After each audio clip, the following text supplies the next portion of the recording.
प्यारे सत्संग प्रेमियों, आप लोगों को बहुत उत्तम शरीर मिला है। इसे पाकर आप सांप बिच्छू भी बन सकते हैं और देवता भी बन सकते हैं। पाप कर्म करेंगे, अधर्म कर्म करेंगे तो फिर सांप बिच्छू बनेंगे, और सदाचार का पालन करेंगे, भगवत भजन करेंगे, पाप नहीं करेंगे तो देवता तुल्य हो जाएंगे। झूठ नहीं बोले, एक शब्द को छिपा लेने से भी झूठ है। बात मत चुराइए। एक बात से किसी को लाख रुपए मिल जाते हैं और किसी को लाख रुपए की घाटी हो जाती है। हिंसा नहीं करें। मन से, वचन से और कर्म से, तीनों प्रकार की हिंसा से बचें। किसी भी नशीली चीजों का सेवन ना करें, बेविचार ना करें। यह तो हुआ संसार में कैसे रहेंगे। अब ईश्वर भजन कैसे हो, इसके लिए सुनिए।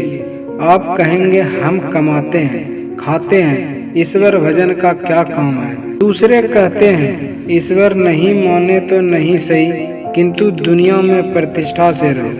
तो वे कहते हैं दुनिया में धन से प्रतिष्ठा होती है, तो धन जैसे तैसे जमा कर लो। तो कोई कहता है अभी जैसे तैसे धन जमा कर लो, लेकिन मरने पर नरक जाओगे। तब वे कहते हैं नरक स्वर्ग कहाँ है। खाओ पियो धन जमा करो, अब पाप पुण्य किसको लगता है। जब तक जियो सुख से रहो, नहीं तो ऋण लेकर भी घी पियो। मरने पर शरीर जलकर भस्म हो जाता है। यमराज कहाँ है, सब कल्पना है। किंतु ऐसा मत समझो, ईश्वर और जीवात्मा दोनों है। मरोगे तो जीवात्मा अवश्य रहेगा, पाप करोगे तो शरीर छूटने पर नरक देखना पड़ेगा। युधिष्ठिर जरा सा झूठ बोले थे तो नरक देखना पड़ा था। यहाँ आप देखते हैं कि कोई बच्चा जन्म लेता है तो हिष्ट पुष्ट, और कोई बच्चा दुबला पतला रोग लिए हुए।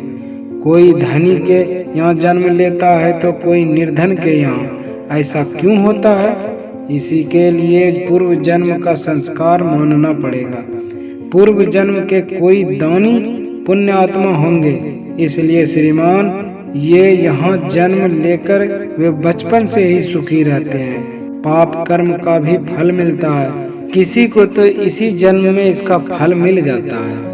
सिकड़ीगढ़ धड़ारा में एक अंग्रेज रहता था। वह मनुष्य को मनुष्य नहीं समझता था, पशु समझता था। बड़ा बदमाश था, लोगों को बहुत सताता था। कुछ दिनों के बाद वह पागल हो गया, भीख मांग कर खाया। राजदंड हुआ, पुलिस उसको खूब पिटती थी। उसी से चाबी लेकर उसी का धन खोलकर लेता था। ईश्वर को मानिए, इसमें विश्वास कीजिए। स्वर्ग नरक इसको भी मानिए। कर्म फल के अनुसार नरक स्वर्ग और दुख सुख भोगना पड़ेगा ही। संसार में तो सुख है, ईश्वर भजन कीजिए, मोक्ष मिलेगा, तभी सुख है।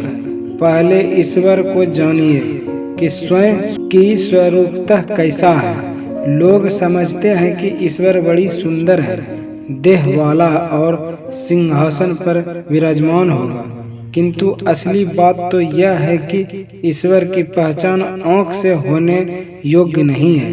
वह कान से सुनने और नाक से सूंघने योग्य भी नहीं है, त्वचा से स्पर्श होने योग्य नहीं है। वह इंद्रियों से ऊपर है। शरीर और इंद्रियों को छोड़कर आप स्वयं रहते हैं। तब अपने से जो पकड़ेंगे वही ईश्वर है। लेकिन जब तक वह चेतन आत्मा मन, बुद्धि और शरीर इंद्रियों में रहती है, तब तक पहचान नहीं सकती। जो चेतन आत्मा से जाना पहचाना जाए, उसके लिए कोशिश कीजिए। उसकी युक्ति गुरु से जानिए। अपने गांव से आप यहाँ आए हैं। जब आप घर जाने लगेंगे तो जैसे तैसे जिस रास्ते से यहाँ आए हैं, वो यहाँ से उधर जाने में वैसे वैसे इन सब गांवों को छोड़ते छोड़ते अपने गांव पहुँचेंगे। उसी तरह आप शरीर, इंद्रियां और मन बुद्धि में आ गए हैं। इन सब को पार कर वहां पहुंचिए जहां से आए हैं। किसी चीज को समेटिए तो उसके विपरीत की ओर उसकी गति हो जाती है। उसी तरह जब यह मन इंद्रियों की ओर से रोका जाएगा तो जिधर मन इंद्रियां आदि नहीं है उधर को बढ़ेगा। इसी तरह से जाते जाते ईश्वर का स्थान पहुंच जाएगा। वहां जाकर ईश्वर को पहचानेगा।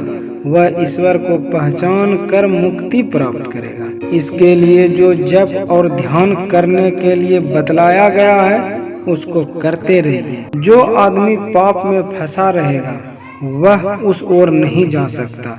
जिसका मन सत्संग में जाने से कतराता है तो समझिए कि उसका मन पापी है। जिसके मन में लगा रहे सत्संग में कब जाऊं तो उससे पाप नहीं होगा। यदि उससे पाप हो भी जाए और वह कह दे कि भाई मुझसे यह पाप हो गया है तो उससे फिर पाप नहीं होगा। जो गलती से झूठ बात आप में आ जाए उसको छोड़ दीजिए। अपने आप को पाप में मत डुबाइए।